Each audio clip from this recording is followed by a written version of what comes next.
मुख्यमंत्री शिवराज सिंह चौहान ने फिर कहा है कि कृषि से जुड़े तीनों बिल किसानों के हित में हैं। उन्होंने कहा कि इन बिलों के बाद भी मंडियां बंद नहीं होंगी, किसान अपनी फसल का खुद मालिक होगा, कॉन्ट्रैक्ट किसानों के लिए मजबूरी नहीं होगी और स्टॉक लिमिट की बंदिश भी खत्म होगी।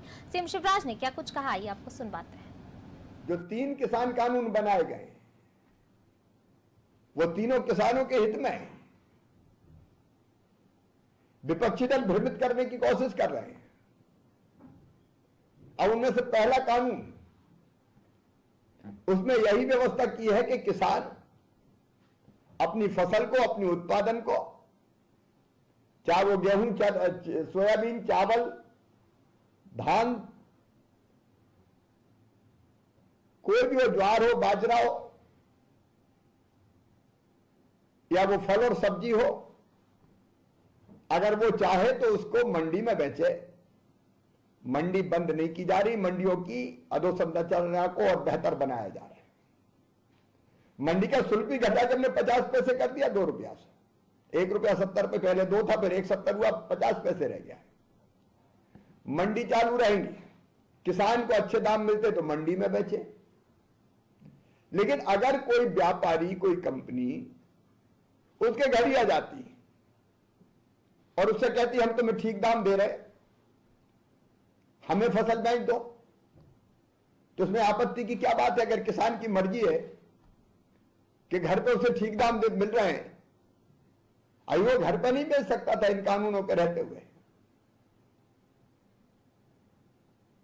अगर कोई व्यापारी खरीद लेता था तो ट्रक पकड़ लिए जाते थे। अब ये किसान की मर्जी, वो चाहे बाजार में जाके बेचे, मंडी में जाके बेचे, चाहे घर पे बेचे। दूसरा कॉन्ट्रैक्ट फार्मिंग का है। अगर मेरे पास कोई कंपनी, कोई व्यापारी आता है कि आपकी धान हम इस भाव पे बोते समय ही तय कर लेता है कि इस भाव पे खरीदेंगे हम, अगर वो मुझे 2000-2500 रुपया दे रहा है और मुझसे कह रहा है कि पैदा कीजिए, और मैं उससे कांटेक्ट कर लेता हूं, मुझे लगता है कि इसमें जो दाम मिल रहा है मुझे फायदा है। कांटेक्ट मजबूरी नहीं है, मेरी मर्जी। अगर कोई मुझे ठीक दाम दे रहा है बोते समय और तय करता है, समझौता करता है, आपत्ति क्या है साहब किसी को?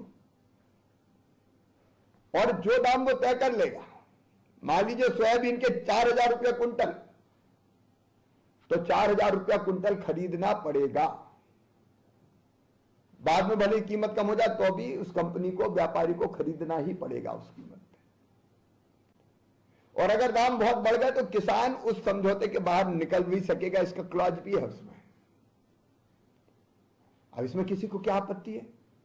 और तीसरा कानून है, अभी स्टॉक लिमिट लगी रहती थी व्यापारी, इतने से ज्यादा चावल नहीं रखोगे, इससे ज्यादा आलू नहीं खरीदोगे, इससे से ज्यादा प्याज नहीं खरीदोगे।